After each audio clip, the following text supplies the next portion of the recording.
क्या आपने कभी सोचा है कि हमारा मोबाइल और कंप्यूटर के कीबोर्ड में सारे अल्फ़ाबेट्स लाइन से ABCD के क्यों नहीं होते?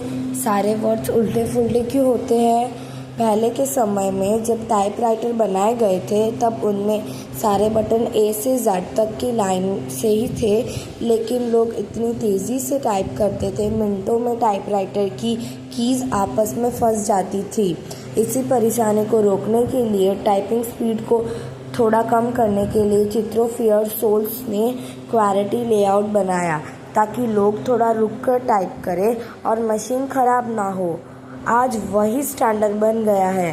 क्या आपकी टाइपिंग स्पीड फास्ट है?